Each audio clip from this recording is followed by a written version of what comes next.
you guys have prompted a question in me. I'm wondering for our clinicians, I was hoping Kuhn was still with us because I was going to ask him the same question.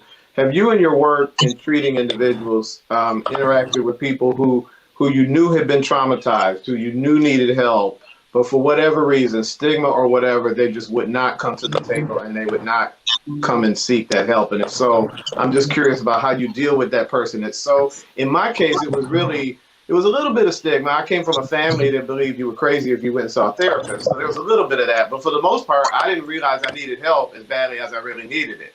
And once I got it, then I made some calls and I got into a treatment program.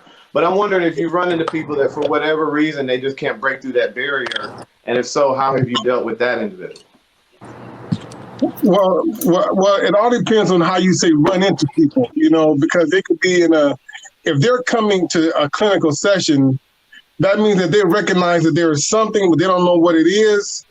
And then they're trying to work to that point of getting there. Yeah. And when they get to that point of, aha, now I know that I've been traumatized. Now I'm scared of the unfamiliar. I'm scared of the changing because now I don't know what it's going to be like because I'm comfortable with how it's always been.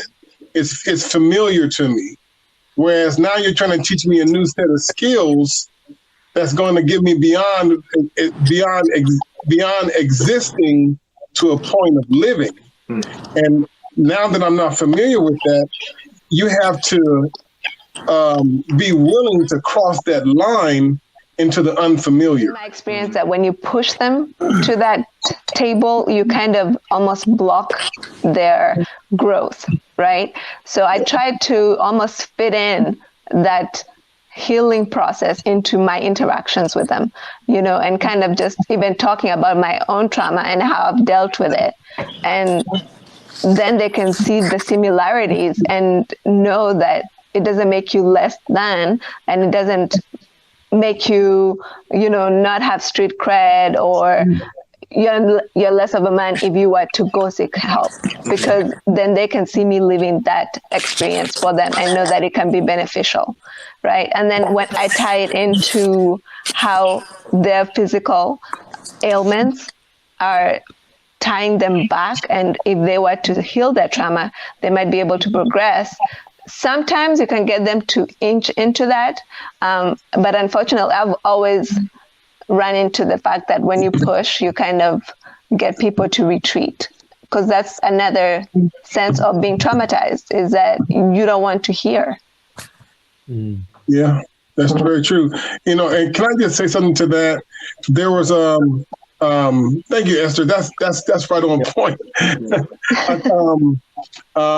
It makes me reflect back on, the manhood growing up. To be a man, you got to be tough, you got to be hard, and and all of that kind of macho stuff.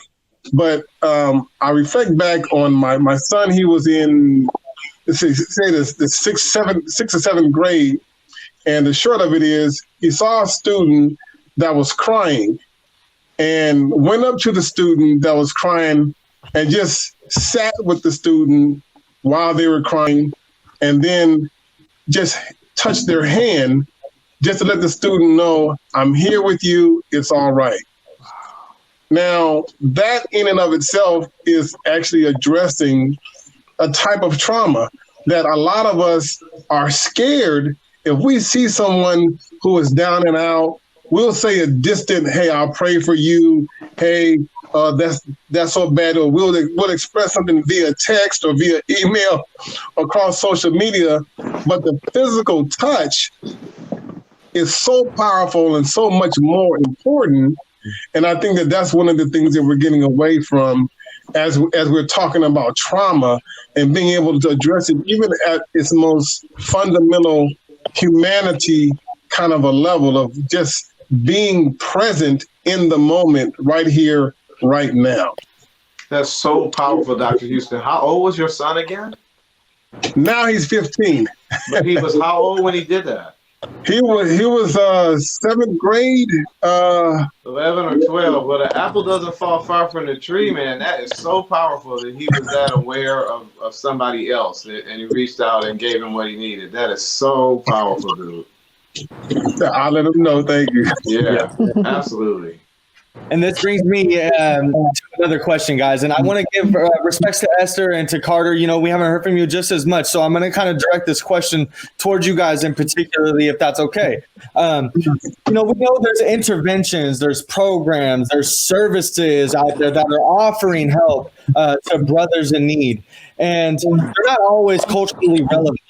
But if you could, what are the three most important things that a young person, a young man, or a boy can do to become a self-advocate for their own mental wellness? Like what programs can we steer them to in addition to the Brother Be Well platform?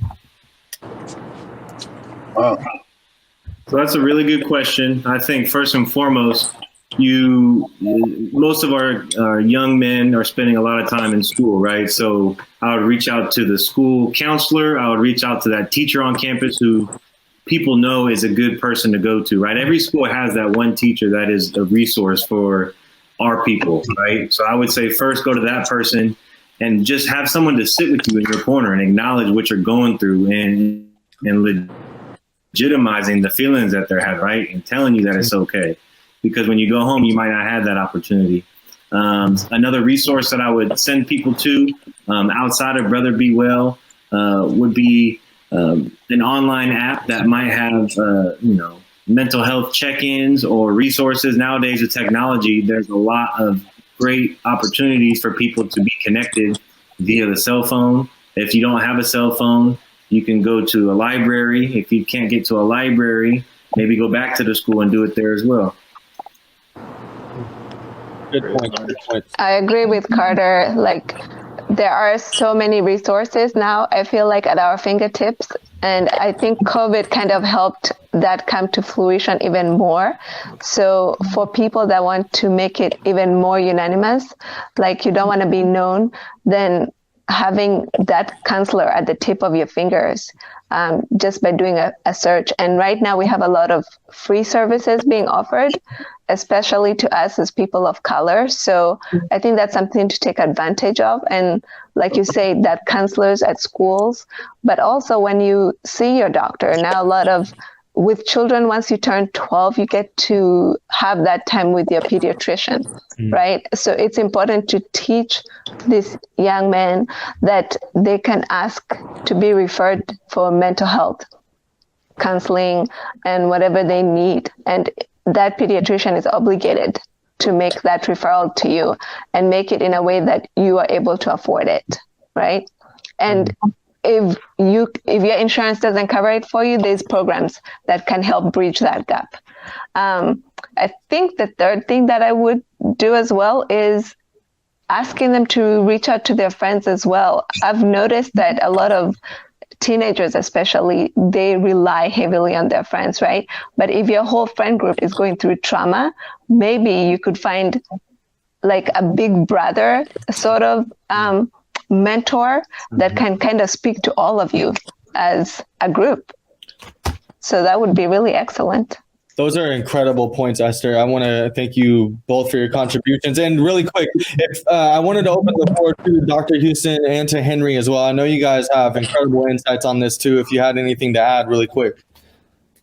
Well, I was just going to say real quick, according to what Esther was saying, as far as putting it in the schools, I think that's a great idea because that's where a bulk of it is, and you're getting them in school as well as going into the churches as well. That's where you can really pull them out.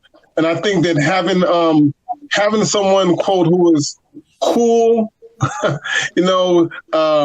to be able to normalize some type of activity group, not calling them mental health groups, but calling them workshops or activity groups, and making it fun. Because typically with men, you have to be doing something, whether you're playing dominoes or you're building something and you're doing an activity. That's when young men or men, period, can start to talk about stuff outside of the sports and the ladies and that kind of stuff, but be able to talk about their emotions and what they're feeling. So the schools and definitely the church. Sweet. Incredible insight and great observation from everyone. I really liked your point too, Esther, as how men tend to struggle for asking for help. I know it was definitely an obstacle I had to overcome throughout my journey in college, just learning where my resources were, learning where my funding was, learning how I could navigate through that entire institution was very overwhelming. But if we can learn to ask for help, there's power in that vulnerability, and there's help on the other side, people waiting with their hands out for us. Justin, you're on a roll, so I'm not going to let you off the hook. I've got a question for you. You were just talking. Right Y'all, this young man has a story that you will not believe. Check out another Brother Be Well video for all of the detail on that.